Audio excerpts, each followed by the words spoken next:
तो जो पहला सवाल हमें मिला है वो आशु कुमार जी का मिला है, हमारे प्राइम मेंबर, और ये पूछ रहे हैं कि इनके पास सिंजिन है और केपीआईटी टैक इन्होंने खरीदा हुआ 1450 पर और सिंजिन 700 पर। ये कह रहे हैं कि ये it does it make sense कि मैं इन्हें सीएमपी पर बेच दूं और दोबारा लोअर लेवल्स पर एंटर कर लूं। देखिए, मैं आपको क्लियर केस बोलता हूँ। आप जिस तरीके से अभी देखिए सिंजन इंटरनेशनल पोजीशन है, वीकनेस फर्दर मुझे आती हुई दिख रही है। जी। और क्योंकि पूरी की पूरी जो इंडस्ट्री है उसमें ही प्रॉब्लम आती हुई दिख रही है, तो मैं ये कहूंगा कि हाँ, आपको जो भी हायर लेवल इस वीक में मिले एक बार दोनों स्टॉक से एग्जिट करें। और लोअर लेवल पे क्या आपको इसको रिविजिट करना है, लोअर लेवल पे क्या आपको खरीदना है, for the time being IT industry के लिए मैं ये चीज नहीं बोलूंगा। मैं बोलूंगा स्टे अवे, क्योंकि ये पूरा का पूरा सेटअप ही जो है वो मुझे वीक होता हुआ दिख रहा है। जी सर, इसके अलावा केपीआईटी भी इनके पास है। हाँ, मतलब क्लियर केस है। अभी टेक्नोलॉजी आईटी सेलेट राइज है और दूरी बना के रखनी है, क्योंकि आप एक चीज समझिए कि जिस तरीके से पूरा का पूरा एक ये सेटअप जो चेंज हो रहा है ना, मतलब इनफैक्ट मैंने थोड़ा सा चैनल चेक लेने की कोशिश भी करी ओवर द वीकेंड, जो थोड़े से मैनेजमेंट पोजीशन पे लोग हैं। आप देखें कि अब कमेंट्री इंडस्ट्री की ये आ रही है कि आउट ऑफ जो ये फ्रेश हायरिंग कर रहे थे वो तो बहुत कम आपको होती हुई दिखेगी दिखेगी। उसके साथ साथ मैनेजमेंट पोजीशन भी जो है आईटी इंडस्ट्री की वो एट स्टेक आ रही है। अब जब तक ये पूरी की पूरी क्लैरिटी नहीं आ जाती कि कितना एआई इंटीग्रेशन और कितना ये वर्कफोर्स के साथ कैसे काम करते हैं, वो तब तक एक ग्लूमी सिचुएशन बनती हुई रहेगी। और क्योंकि चाइना और यूएस ऑलरेडी एआई में इतना ज्यादा आगे हैं, फॉर द टाइम बीन हम एक टफ टेरेन पे जाते हुए दिखेंगे IT industry as a whole पे। जी सर, अगला सवाल सूर्य यादव जी का है, ये भी हमारे प्राइम मेंबर है। ये पूछ रहे हैं कि इनके पास बीएल कश्यप के शेयर है 55 रुपए के भाव पर। ये पूछ रहे हैं कि इसे सेल करें या होल्ड कर दें शॉर्ट टर्म के लिए। देखिए, बीएल कश्यप आपने देखा ऑफ हाई ट्रेड करता हुआ दिख रहा है। दो एज अ स्पेस अगर आप बोलें तो इंफ्रा पे हमारा एक बुलिश स्टैंस है, बट बीएल कश्यप जो है वो बहुत ज्यादा प्रॉब्लम में दिख रहा है, क्योंकि आप अगर वैल्यूएशन टर्म्स में भी देखेंगे 127 के पीई पे चल रहा है ये। और इसके कंपैरिजन में अगर कुछ मार्की नेम्स हम देख लें, जैसे कि आरबीएल हो गया, एलएनटी हो गया, एनबीसीसी हो गया, somewhere in between 35 to 50 levels के पीई पे हैं। और इनका इंटरेस्ट कवरेज रेशियो में भी प्रॉब्लम है, और इसके साथ साथ 99.4% होल्डिंग जो है प्रोमोटर्स की वो प्लेज पे है। मैं क्लियर केस आपको बोलता हूं, जहां आपको एग्जिट अपॉर्चुनिटी मिले एक बार एग्जिट करिए। इसका पेन पॉइंट बढ़ता हुआ ही दिख रहा है। मैं समझता हूं 46 लेवल्स आपको बहुत जल्दी देखने को मिल सकते हैं, और इस बार 46 अगर ब्रीच करता है तो 38 तक भी जाने का दमखम रखता है। जी सर, सुनीता चतुर्वेदी जी का अगला सवाल है। ये पूछ रही हैं कि इनके पास बालू फोर्ज 604 पर है, इंद्रप्रस्थ मेडिको 585 पर है और इंडियन होटल 785 पर इन्होंने खरीदा हुआ है। ये जानना चाह रही हैं कि फिलहाल जो मौजूदा लेवल्स हैं इन पर एवरेज किया जा सकता है। देखिए, हम धीरे धीरे ले लेते हैं। पहले बालू फोर्ज को देख लेते हैं। जी। बालू फोर्ज आपका 501 पे चल रहा है।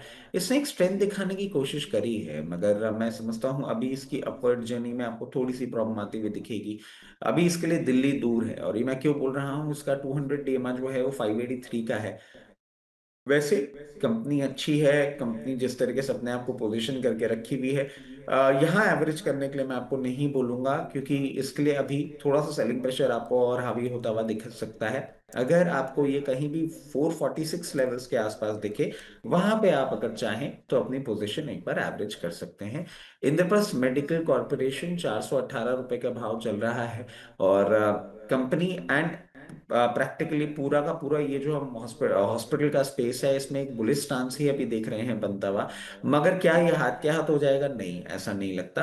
अभी आपको ये फर्दर एक बार डाउन साइड दिखा सकता है। और 378 के होंगे वो लेवल्स जहां पे आपको ध्यान देना चाहिए एवरेज करने के लिए। जी इसके अलावा सर, इनके पास इंडियन होटल्स भी है 785 के भाव पर। इंडियन होटेल्स भी हैं 785 के भाव पे, 699 लेवल्स पे चल रहा है।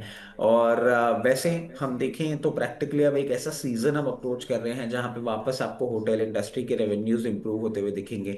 बट ये भी अभी स्ट्रगल कर रहा है थोड़ा सा। हो सकता है एक अपमूव के पहले आपको थोड़ा सा डाउन साइड दिखाता हुआ दिखे। कहीं भी आपको 664 लेवल्स पे दिखे वहीं एवरेज आपको करना चाहिए, अभी नहीं। जी श्वेता कुमारी जी पूछ रही हैं कि इनके पास श्रीजी शिपिंग ग्लोबल 404 पर 300 शेयर है इनके पास। ये भी एवरेज, होल्ड या सेल, इन तीनों के बारे में पूछ रही हैं, क्या करना चाहिए? श्रीजी शिपिंग है इनके पास। इनके भाव के आसपास ही है। इनका भाव मैं माफी चाहूंगा, एक बार वापस बताएंगे। 404। 404 भाव के बहुत पास है, अभी आपको कुछ जी। भी ऐसा नहीं करना चाहिए, होल्ड करिए आराम से। और जिस तरीके से कंपनी पोजीशनड है, एक अच्छे टेक्निकल उस पर चल रही है। हो सकता है आपको आने वाले दिनों में कहीं भी 424 से 436 तक के लेवल्स दिखा सकता है। वहां पे चाहे तो प्रॉफिट टेकिंग करें, इतने छोटे डिफरेंस में एवरेज मैं एडवाइस नहीं करूंगा। तो बाजार की फ्लैट ओपनिंग हुई है, सेंसेक्स और निफ्टी फिलहाल फ्लैट ही कारोबार करते हुए नजर आ रहे हैं। सर अब एक बार सवाल जवाब की ओर दोबारा बढ़ते हैं। डेली लाइफ के नाम से आईडी है, ये पूछ रही है कि टाटा स्टील और यूनियन बैंक में क्या फ्रेश एंट्री कर सकते हैं? देखिए, दोनों ही स्टॉक्स बहुत उम्दा हैं, और ये रेगुलर दर्शक हैं हमारी, मैं नाम भूल जी। जाता हूँ इनका। बट टाटा स्टील जो है, इसके लिए मैं मैम को बोलूंगा कि अभी अपनी पोजीशन अगर आपने नहीं बनाई है, थोड़ा सा टाइम दे दें। 188 से 192 के लेवल्स पे जाएगा, वहां पे एक बार पोजीशन बनाइएगा। अभी जिस तरीके से ये बिहेव कर रहा है, हायर साइड पे 212 रुपए पे एक रेजिस्टेंस है जो मैं इतना इजीली अभी ब्रीच होते हुए नहीं दिख रहा हूँ। तो लोअर लेवल पे हम करेंगे बाइंग। उसके साथ साथ बात हम कर लेते हैं यूनियन बैंक की। देखिए नरेंद्र जी, वैसे पीएसयू जी। बैंक्स पे पिछले हम एक एक साल होने आ रहा है कंटिन्यूसली हम इसके लिए एडवोकेट कर रहे हैं। बट जिस तरीके से अब मुझे मार्केट की पोजीशनिंग लग रही है, और जिस तरीके से बैंक निफ्टी में एक थोड़ा सा कॉशियस अप्रोच अभी आपको मॉर्निंग में ही अपडेट करी थी, तो इनको मैं एक ही चीज कहूंगा, कहीं भी 164 से 168 की रेंज में मिले, वहां पे पोजीशन बनाना है। अभी फॉर द टाइम भी नहीं। जी। सानवी सावंत जी पूछ रही है कि 5 स्टार इन्होंने 547 पर खरीदा हुआ है, एनएफएल 91 पर और मॉस्चिफ 210 पर। एवरेज करें या होल्ड करें? देखिए, मॉस्चिप का कवरेज हम लोग 15 ऑफ अगस्त प्रिसाइसली वहां से कर रहे थे, और 172 लेवल्स, 174 से हमने आपको एक बुलिश बात बोली थी। अब क्या करना चाहिए? एवरेज मैं बिल्कुल भी नहीं बोलूंगा, नहीं एवरेज नहीं करना चाहिए, अभी आपको वेट करना चाहिए, क्योंकि वो एक बहुत बड़ी न्यूज थी जिसके चलते एक मोमेंटम ड्राइव हुआ। बट जब तक इनकी वो मैन्युफैक्चरिंग फैसिलिटीज और जो इंटीग्रेशन है जो हमारा जापान के साथ है वो क्लियर केस होता हुआ नहीं दिखता, तब तक एक टर्न अराउंड स्टोरी नहीं दिखती है मुझे। एवरेज करने का कोई रीजन भी नहीं है, आपकी प्राइस के बहुत पास है। अगर आप एवरेज करने के लिए सोच ही रहे हैं, तो जब आपको कभी लोअर लेवल पे 164 से 68 की रेंज में दिखे, वहां पे एक बार आप एवरेज करिएगा। This will not be the place जहां आप एवरेज करेंगे। मॉस्चिप के अलावा इनके पास 5 स्टार बिजनेस जी। भी है। एनबीएफसी एज अ स्पेस जो है, इसमें हम थोड़ी सी एक चीजें एक्सपेक्ट कर रहे हैं कि जिस तरीके से पूरा का पूरा गवर्नमेंट भी अब एक फोकस कर रही है। अगर आप वैल्यूएशन टर्म्स में भी देखें, तो एनबीएफसी स्पेस में इस करेक्शन के बाद ये एक अट्रैक्टिव वैल्यूएशन पे है। इसमें बस प्रॉब्लम एक ही है नरेंद्र जी, जो मैंने जी। आपको बोली थी उसमें भी, ईज मैट्रिक में, कि प्रमोटर होल्डिंग, ये प्रमोटर होल्डिंग जिस तरीके से लोअर एंड पे है ना, ये मुझे थोड़ा सा कॉज ऑफ कंसर्न दिख रहा है। दो प्रोफेशनली मैनेज्ड कंपनी है। एनबीएफसी स्पेस में बुलिश होते हुए भी मैं आपको बोलूंगा कि नहीं, इसमें हम आपको एवरेज किराए नहीं देंगे। हायर लेवल्स पे अगर आप चाहें तो 510 से 536 की रेंज पे दिखे, एक बार एग्जिट करिए। इस कंपनी में सिचुएशन बहुत ज्यादा अच्छी दिख नहीं है। जी। इसके अलावा सर एनएफएल भी है इनके पास।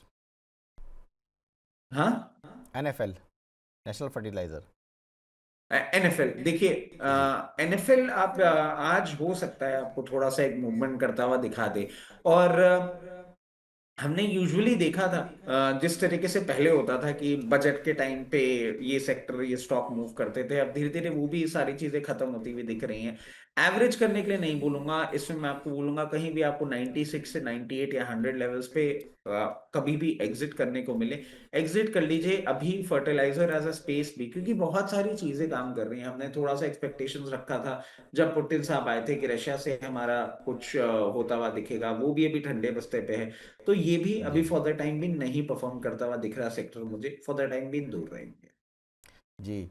सर अगला सवाल संजीव कुमार जी का है, हमारे प्राइम मेंबर है और ये पूछ रहे हैं कि यथार्थ हॉस्पिटल पर ये लॉन्ग टर्म व्यू जानना चाह रहे हैं। ये कह रहे हैं कि इन्होंने पोर्टफोलियो स्टॉक के रूप में से रखा था, लेकिन अब इसमें कंसर्न इनको दिखाई दे रहे हैं। प्रमोटर जो है इसमें हिस्सा बिक्री के बाद इसमें जो है कंसर्न दिख रहे हैं, तो क्या करना चाहिए इन्हें? देखिए, यथार्थ हॉस्पिटल प्रमोटर एग्जिट कर रहे हैं, और अराउंड 6% इन्होंने अपनी पोजीशन ऑफलोड करी है। 40 के पी मल्टीपल पे चल रहा है, इनका कंसर्न को मैं डिनाई नहीं करूंगा, और मैं इनको यही कहूंगा कहीं भी 694 से लेकर 740 तक के लेवल्स में एक बार एग्जिट कर लें। जी। नैन्सी जी पूछ रही हैं कि एबीडीएल के बारे में पूछ रही हैं कि इसमें फ्राइडे प्रॉफिट बुक किया है, अब नीचे आने पर इसे ही लूं या कोई और अल्कोहल स्टॉक लूं। ये कह रही हैं कि अपने पोर्टफोलियो में एक ना एक अल्कोहल स्टॉक को रखती हैं हमेशा। बाणगंगा पेपर ने सीएमजे ब्रेवरीज को एक्वायर किया है, तो बाणगंगा ये ले सकती हैं क्या? देखिए, ये क्लियर केस मैं आपको बता दूं कि अभी फॉर द टाइम बीइंग एबीडीएल जो है मुझे बहुत अच्छा लगने लग गया है वापस। एक अपनी पोजीशन इसने चेंज करी है। अभी ये जो आपने पूरा का पूरा एक मूवमेंट देखा था, वो कहीं ना कहीं एक एंकर बुक अनलॉक का आपने देखा था। एबीडीएल के साथ ही अपनी पोजीशन रखें, अट्रैक्टिव स्टॉक है। जिस तरीके से पोजीशन है कोई बड़ी बात नहीं है, आपको आने वाले दिनों में 560 और उसके बाद 640 के लेवल्स दिखा दे। डाइवर्जन मत करिए, अच्छा अल्कोहल स्टॉक है आपके साथ, इसके साथ ही पोजीशन मेंटेन करके रखिए। ठीक है सर। अगला सवाल रवनीत जी का, ये प्राइम मेंबर है, पूछ रहे हैं कि आईसीआईसी बैंक में शॉर्ट टर्म टारगेट क्या है? देखिए, बैंकिंग इंडस्ट्री में अभी जैसे कि हमने कहा कि थोड़ी सी प्रॉब्लम आते हुए देख रहे हैं हम। तो अभी आईसीआईसी बैंक में शॉर्ट टर्म टारगेट्स की जहां तक बात है, जहां आपको थोड़ा सा 440 लेवल्स के आसपास चीजें आती हुई दिखें, एक बार आईसीआईसी बैंक पे आप अपना प्रॉफिट बुक कर सकते हैं।